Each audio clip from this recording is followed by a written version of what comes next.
Alors, voici le PowerPoint sur un mur à travers le monde d'aujourd'hui. 30 ans après la chute du mur de Berlin, d'autres murs sont encore construits aujourd'hui et à différents endroits dans le monde. Et en voici quelques exemples. Mais tout d'abord, nous allons parler de murs qui ont été construits par le passé, notamment à l'Antiquité. En premier lieu, il faut nous rappeler tout d'abord que les murs de séparation ne datent pas d'aujourd'hui, ni même de l'époque de Berlin, où le mur fut construit en 1961. En effet, ceci existait déjà à l'époque antique, avec notamment le mur d'Aurélien, construit autour de Rome entre 271 et 282 par les empereurs Aurélien et Probus, dans le but de protéger la capitale de l'Empire romain. Un autre exemple est la muraille de Chine, dont sa construction débuta vers 220 ACN par l'empereur Qin Shi Huang, qui décida de réunir tous les tronçons de fortification afin de protéger la frontière nord du pays et le pays lui-même. Elle sera achevée en 1644 par la dynastie Ming, qui avait fait accélérer sa construction au XIVe siècle à cause de la menace des Mongols qui planaient sur l'Empire chinois à cette époque-là.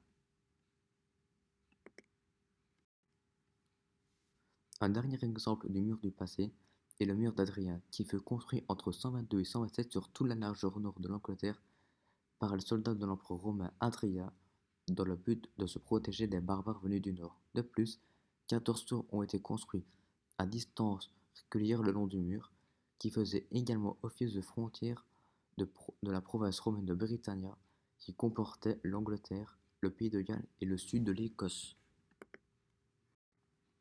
En deuxième lieu, nous avons la commémoration de la chute du mur de Berlin.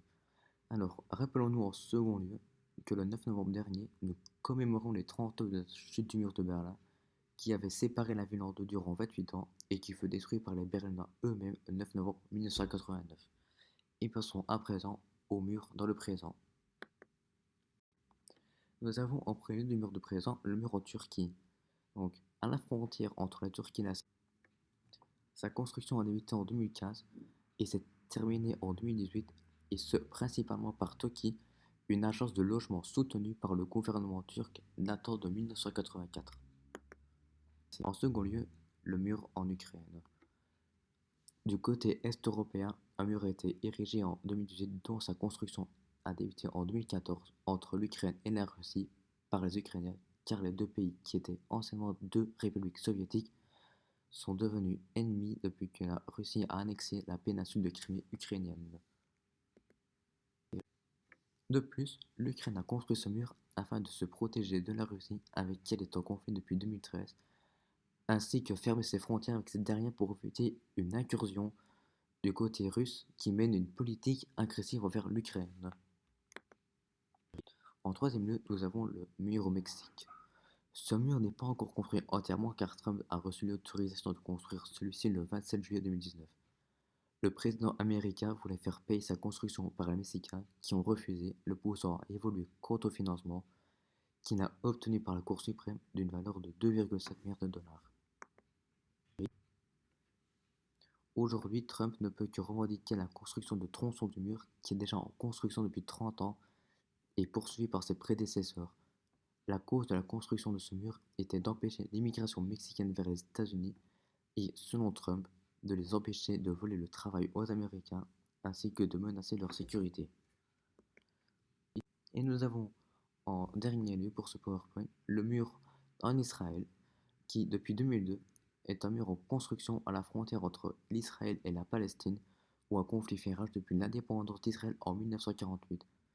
Selon les responsables politiques d'Israël, ce mur est censé protéger les Israéliens des attentats palestiniens et sécuriser le pays.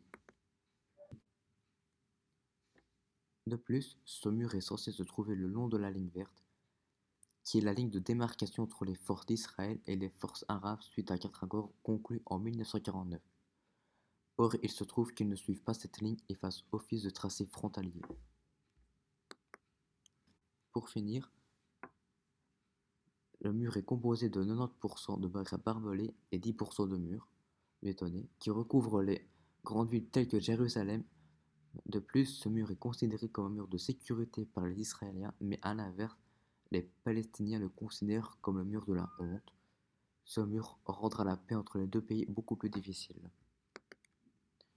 Et nous passons donc à la conclusion de ce PowerPoint. Donc, le- nous pouvons conclure que les pays qui construisent des murs à notre époque le font pour se protéger des menaces qui pèsent sur lui et estiment bon de fermer les frontières avec le pays avec lequel ils sont en conflit. Or, ce n'est pas bénéfique car la construction de murs de séparation ralentira, voire stoppera la possibilité d'une paix entre les deux pays en conflit.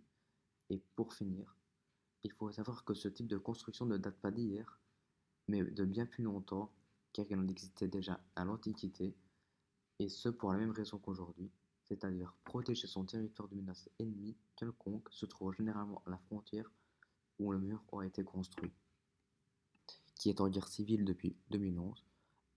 Un mur de 828 km a été construit officiellement afin de sécuriser les frontières contre le terrorisme et empêcher les passages illégaux.